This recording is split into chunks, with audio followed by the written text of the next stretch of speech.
from the budget advocates for 15 minutes.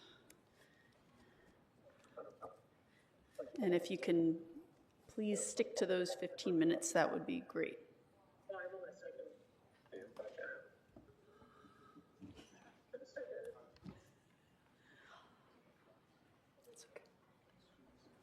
All right, welcome. If you can please introduce yourselves for those who aren't familiar. Welcome. The floor is yours for 15. Good afternoon. My name is Jay Handel. I am a co-chair, and I come from the West LA Sawtell Neighborhood Council, a council member for roughly 16 years. Okay. All right. Thank you, Budget and Finance Committee Chair Yaroslavsky and members for the Neighborhood Council Budget Advocates once again having a seat at the table, in this case 5 seats, to present our white paper recommendations. I'm Glenn Bailey, along with a co-chair, along with Jay, you just heard from. We also have our parliamentarian Kay Hartman, Jack Humphreyville, Region 5, and Connie Acosta, Region 7. We have other current and former budget advocates in the audience as well. Neighborhood Council Budget Advocates' origins began with the new 1999 City Charter, which created neighborhood councils and added sections 909, list of priorities to mayor and city council, and section 910, monitor delivery of city services, to the responsibilities of neighborhood councils. Our 20-plus year history had its origins with Mayor Hahn and has evolved under Mayors Villaraigosa and Garcetti, which included mayoral staffing and meeting in the mayor's press room until we transferred upstairs to Dunn staffing and meeting about a decade ago. For many years, Neighborhood Council Budget Advocate structure has been 2 budget representatives per neighborhood council, so up to 198 persons citywide. They form the pool from which they elect 36 budget advocates, 3 from each of the 12 Dunn service regions, and each serving a 2-year term. We also communicate and engage with the city's 99 neighborhood councils and their 1,500 board members and other interested stakeholders on an ongoing basis. The budget advocates work as volunteers to inform, coordinate, support, and amplify the work of the city's neighborhood councils to achieve our shared budget and city services mandate under the city charter. This is the purpose of our annual Neighborhood Council Budget Day, held this year on Saturday, June 21st, in these city council chambers. For more details on all of our work, including white papers and town halls, please visit our website at budgetadvocates.org. You have in your blue folders that we've distributed, you will see the recommendations pulled from the department reports rewrote for the white paper. We also pulled out into a separate report the recommendations for increasing revenues and efficiencies that could lead to increased ability to deliver services. The last report from the recommendations tells which budget themes can be found in which reports. Finally, we have a report of the concerns expressed by the 2024 Budget Day attendees. Each of the concerns lists all the comments related to it, sorted by the area of the city, of the person or people who raised it. And now I'll introduce Kay. Hi, I'm Kay Hartman. I'm budget advocate from Region 11 and parliamentarian for the group. Thank you for the time. I just want to add to what Glenn just said, that we are having a town hall on the budget on Tuesday and Thursday, on Thursday, and the 28th, Tuesday, 29th. I don't know. We're having one. Look at our website. And so if you want to learn more about the budget, come to our town hall. The information is all on our website, budgetadvocates.org. I'm going to talk about 2 topics: neighborhood council funding and efficiencies that can lead to savings. We understand the criticality of the city's nearly $1 billion budget shortfall. It is tempting to look at the neighborhood councils who do not spend their money and conclude they are overfunded. For the NCs who do spend their money, a budget cut would be devastating to NCs who have little more than funds to cover their basic expenses. For NCs who do not spend their money, these funds are not lost. They revert to the general fund. The neighborhood council budget was $50,000 originally. Over time, the NC budget has been reduced and inflation has increased costs. When the COVID-19 lockdown took effect NC budgets were reduced to $32,000. When the city recovered its footing and the department cuts were reversed, the NC budget was not restored. We've already taken our cut. The City Council can consider postponing the convention center remodel until we can afford it, or to reduce or eliminate the rollover to pay for this. It would be a shame to cripple this exercise in local democracy that is now hanging on by a thread.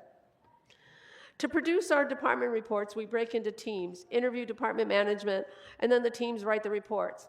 It is interesting when different teams with different members recommend the same things. Under the category of revenues and efficiencies, we find 3 items that come from multiple reports. Create a position for a chief financial officer. This is a cry for a fiscal manager. The budget advocates have used both these names and have also called it an office of transparency and accountability. The city doesn't feel managed. It feels like an ad hoc organization. The fiscal manager can develop 5-year strategic and 5-year capital plans to bring fiscal order and address the structural and services deficits. The budget advocates have been asking for this since 2019. Institute multi-year budgeting, a reform the committee is now considering. Budget advocates have been calling for this since 2012. And fund grant writing positions. An effective grant writer can bring in more money than the salaries and benefits they earn. We also want to address the $100 million increase to the liability budget over the current year and the $4.8 million cut to animal services. While the budget allocation of $187 million for liability payouts is more than double the 2024-2025 budget, it is about a third less than the payouts that will be made this year. We have to make tough calls at the time we budget, not later in the year when the truth we see now can become painfully obvious. It's time to abandon the talking point that the current spike in payouts is the result of a backlog of cases from the COVID-19 lockdown and give the city a truthful budget for liability claims. While these animal services cuts will save us money today, they will cost us money in the long run in the explosion of unwanted cats and dogs. We urge the committee to consider a more thoughtful approach to this department. Thank you.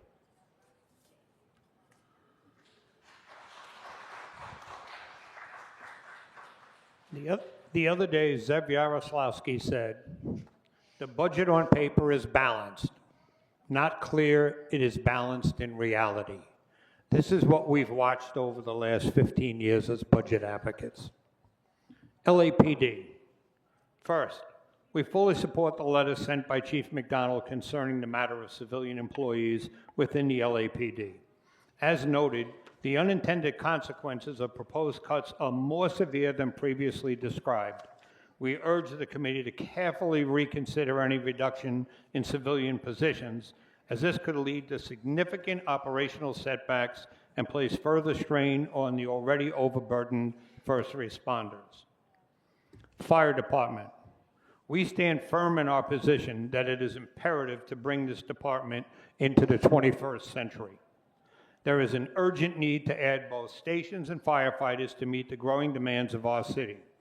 Delaying this investment will only worsen response times and risk the safety of our communities. We strongly urge the community to prioritize these additions and ensure we are adequately prepared for the future. Revenue-generating departments. We ask that you refrain from cutting revenue-generating departments, as has been done in past budget cycles of tough times. Such cuts have proven to be counterproductive, ultimately leading to greater fiscal challenges down the line. Instead, we believe that strategic consolidations and reducing unnecessary leases may help free up valuable resources without compromising the quality of services. Bond questions we have. With the issuance of bonds for both LAFD and the Convention Center, we must also ask, how do you plan to pay and avoid what we're going through now 10 and 15 years from now? We're looking at approximately $250 million a year between the two sets of bonds. This will place a substantial burden on the city's budget in the years to come. It's critical that we have a clear, sustainable strategy to ensure that the city can meet these obligations without further jeopardizing essential services in the future. Data and transparency. A key concern we wish to raise is the lack of data and transparency regarding funds that have been allocated and spent. In particular, have there been evaluations of liability claims? Specifically, if departments were fully funded, would the same claims and issues have occurred? A thorough analysis of these areas could prove valuable insights into potential inefficiencies and area for savings and improvements. And finally, as we approach the formation of your new budget advisory committee, we formally request that one of the seats go to the Neighborhood Council Budget Advocates. We bring 2 decades of experience and institutional knowledge about the city's budget and processes, and we are confident that our involvement will provide the committee with the necessary perspectives to make informed and effective decisions. Keep in mind, Ron Galperin came from the Budget Advocates. Thank you for your time and consideration.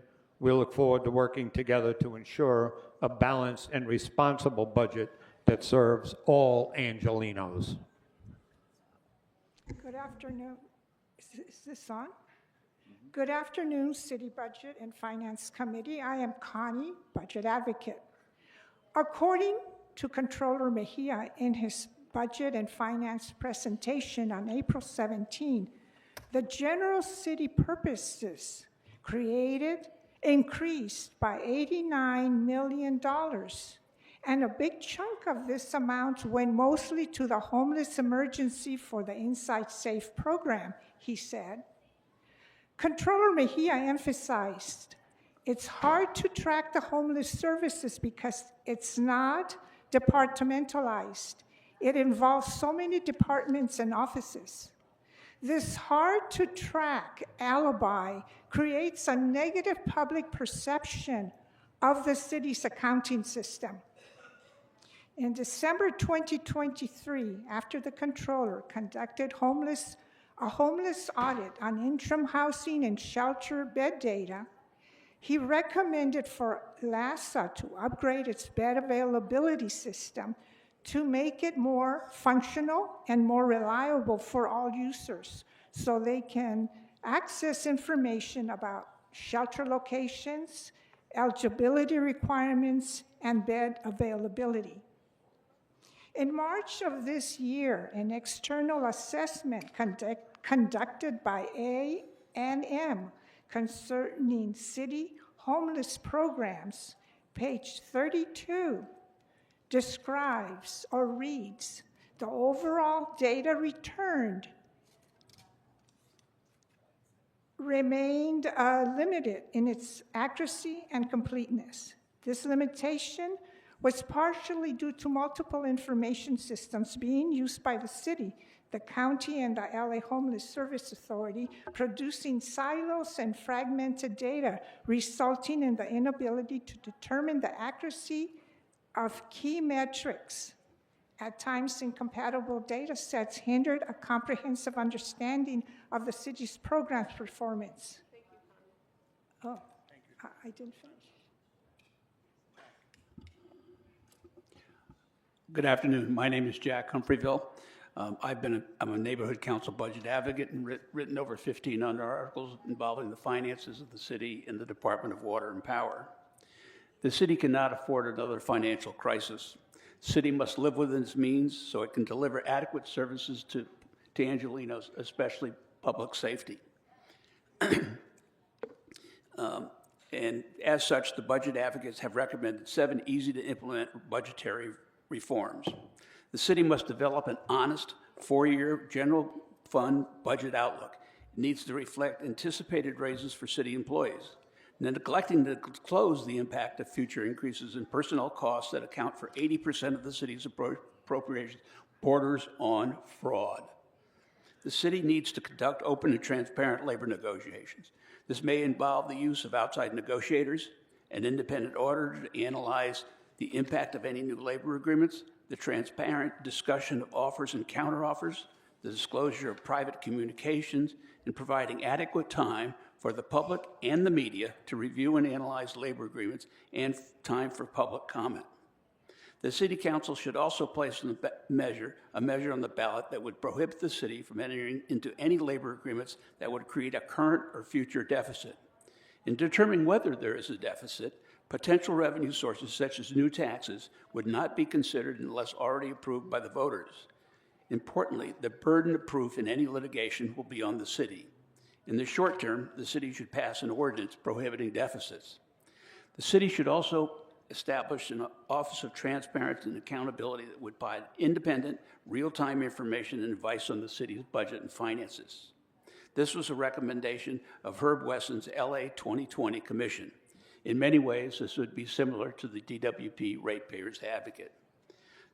The three other recommendations call for the development of two-year budget cycle as recommended by Controller Mejia, who's in the audience, a creation of a five-year infrastructure plan, and the establishment of a reserve fund that is used for real emergencies and not to balance the budget and pay for unsustainable labor contracts. By implementing these easy-to-understand recommendations, we'll begin the process of establishing trust and confidence in the mayor and the city council. Otherwise, voters will not be receptive to ballot measures that will increase our taxes. The ball is in your court. Will you act in the best interest of Angelenos, or will you continue to approve unsustainable labor contracts? We look forward to working with you. Thank you. Thank you. I just want to say that the town hall is tomorrow night, 6:30 p.m. on Zoom, budgetadvocates.org. Thank you. Thank you very much for being here and for the presentation. We appreciate your work.